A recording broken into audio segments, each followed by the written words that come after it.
Welcome to Northeast Current. My name is Mike Toludo, Safety Press Officer at PennDot. And my name is James May. I'm the Regional Press Director at PennDot.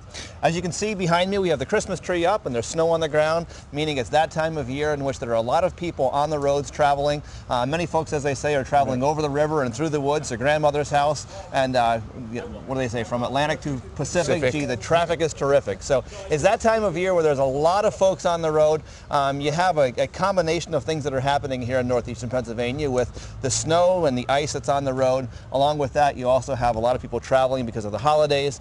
You have deer that's out this time of year because there's hunters in the woods. You combine that with the fact that you also have a lot of alcohol is taking place at various parties. Just a whole lot of things happening. So it's important that we come out here and we encourage people to stay safe on the roads and to give some tips how you can be safe on the roads this holiday season. We're going to be talking with a number of folks, but before we do that, Mike, can you go through just some of the tips? I know PennDot puts out on our Just Drive PA website some tips for winter driving. Go through some of those maybe and just share with our viewers some tips for getting your vehicle ready. Let's start there. Okay. Well, first of all, we have your vehicle ready for winter. Okay. So, you want to keep all your fluids levels full. You want to make sure... Including, let me just say, including the gas tank. I won't tell you why I point that one out, but I will just say it's a very good idea to keep your gas tank full at all times, and my wife would agree with me on that. Make sure your wipers are working, that don't streak, and you can consider winter wiper blades, so you can go out to get winter. Ensure your heater, your defrosters are working properly, and then make sure all the lights in your car is working, and check to make sure your tires are properly inflated and significant thread is on the tires. And that's some of the major issues on your car to keep it working. There are some other at our Just Drive PA website, and that's www.justdrivepa.com. We also list a winter emergency kit, and this is a great idea for those of us who will be traveling, maybe going out to visit loved ones during the holiday season. It's a good idea to, in the back of your car, put a winter readiness kit. And some of the things, we won't go through all of them, but some of the things that we list in there are to make sure you have a flashlight and batteries, a battery-operated radio, jumper cables, cell phone and charger, and we always encourage people, make sure you put the cell phone in the back seat. Right, no texting. Either in the back seat or the trunk, because it's important that you have that cell phone with you, but if you have it right there where you can look over, and a lot of us, as soon as it beeps or buzzes, it's instinct to sort of reach down and pick it up. So keep a cell phone and a charger with you, but it's always best to keep that in the back seat. Snow shovel, matches, candle, first aid supply, extra warm clothing and gloves, blanket, ice scraper, bottled water, non-perishable food. And also think through anything that your family might need specific to you. If there are certain medications maybe that someone is on, if there's something else that is very specific to you and your family, just think through if we would be stuck for 2 or 3 days out on the interstate or somewhere where we can't get help, what would we have to have with us? And make sure that you fill all those things into your winter emergency kit. The last thing, there are also some tips for winter driving. And again, you can find these on our website, justdrivepa.com. Do you want to run through some of those winter driving tips? Well, I only have a few on here. I have carry your winter emergency kit like you talked about. Listen to weather, travel, and advisories. And keep your gas tank full, or at least half full, full. And slow down and keep a distance from the vehicle in front of you. One of the things, and that's important, one of the things at wintertime especially is to make sure that you keep plenty of space between you and the car in front of you. When you're driving in good conditions, that's usually 2 to 3 seconds. But in this type of weather, we always say drive appropriate to the conditions. So just because the speed limit's posted at 55 or 65, that does not mean that you have to be driving 55 or 65. You need to be driving according to what the and also on that note, if you see our trucks out there or your road maintenance workers, is not to pass them off. Right. One of the safest places that you can be is behind the PennDot truck, because they are plowing the road and putting the salt down. And one of the worst places you can be is right in front of the PennDot truck, because that's the area that he has not gotten to yet to plow the roads and put the ice down. So when you see those trucks out there, for your own safety and for the safety of the PennDot workers, please stay behind them. And stay back far enough so that the salt and the sand and the gravel is not bouncing up onto your car. There's a number of others. You can go through and you can find all those at our website. Another thing that as we mentioned before, this is the time of year where there's a lot of people who are out at different holiday parties, from Thanksgiving really into the New Year. You have the Christmas parties all in through there. A lot of office will be having their Christmas parties, and it's absolutely critical that people are not, as you mentioned before, texting and driving. But the other issue that we have is people who are intoxicated, driving under the influence of any kind of medication, alcohol, anything that impairs your driving. And I think it's important to mention that this is the time of year as well where we have a lot of the colds and the flu. So, you know, it might be that someone says, I will never drink and drive, but you might be on all sorts of cold medicine and cough medicine that impair your ability to drive safely. And so for that reason, we always use the term never drive under the influence of anything that impairs your driving. Absolutely. So let's take a break. We'll be right back. We're going to talk with someone who will give us some tips on how you can stay safe this holiday and to never end up, to make sure that you're safe this holiday and that you never drink and drive, or that you never drive while you're under the influence of anything that impairs your driving. Welcome back to Northeast Current. My name is James May, and I'm with Michelle Smith, who is with the Lackawanna and Susquehanna County Office of Drug and Alcohol Programs. Office of Drug and Alcohol Programs. That's a long title for a business card, I imagine. But we need to get it all in there. And it's very important. It's very descriptive of what you do.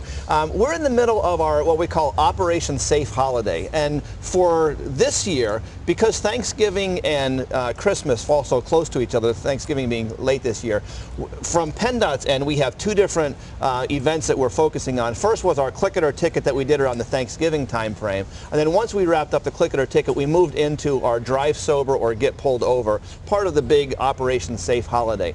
But part of that is we work with different agencies, like Michelle's agency, with the whole trying to emphasize to people the importance of not driving under the influence. And I know that recently you all sponsored, and we took part in it as well, the Candlelight Vigil. Can you tell us about that? What was that? What was the purpose of that? And that then kicked off some other events here that we have. Well, the Candlelight Vigil, it's in conjunction with MAD. We have it every year. It's an annual event, and it kicks off our annual holiday campaign. It's to remember the victims of drinking and driving, and some of those incidents had become fatal for a lot of people. So, I mean, it's a wonderful time of the year. It's a beautiful time of the year. There's a lot of happiness out there for people during this season, especially the little ones. But for some people, and unfortunately too many, it has become a tragic season. So that's what we're trying to prevent. Tragedies for a lot of people during this beautiful season. We had the Candlelight Vigil Monday evening, and it was followed by a reception that we also hold every year, and that's to recognize the students who participated in our holiday poster contest countywide, grades 1 through 12. And we had over 250 people attend the event. So it's another way for us to get the message out to the public. We're thrilled that the numbers have increased in coming to this event every year. So for us, it's a great way. We have a captive audience, and we're able to get that message out. And the thing that we really want to reiterate, though, is that the message doesn't mean anything unless people adhere to it. So if we're saying, you know, don't drink and drive, well then we have to practice what we preach. You know, plan ahead. Call a taxi if you do plan on going out and partying and celebrating, and alcohol is going to be involved. Plan ahead, get a designated driver, have the parties at home, have everybody, you know, stay at home, and plan somebody, then a designated person to take everybody home who hasn't been drinking.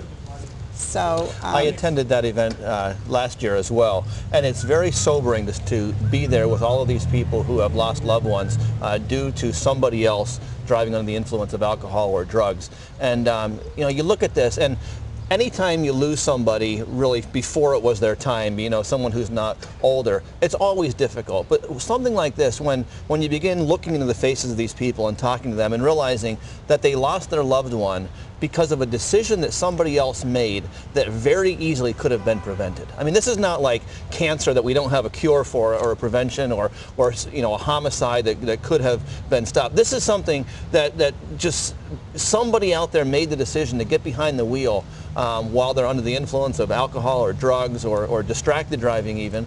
And because of that, there's someone out here who is now celebrating, and I use that term very loosely, but going through the holidays without their loved one. I'm just looking at some stats here.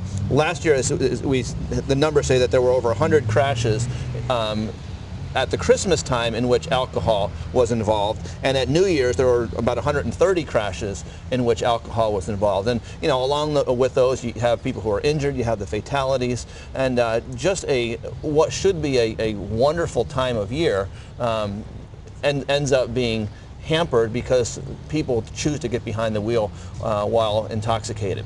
Now, in the past... What we want people to understand also, though, is that it's not the person who's had maybe 6 or 10 drinks. It may be the person who only chose to have 1 or 2 drinks, because impairment starts, and I always go back to that campaign that, you know, was going on.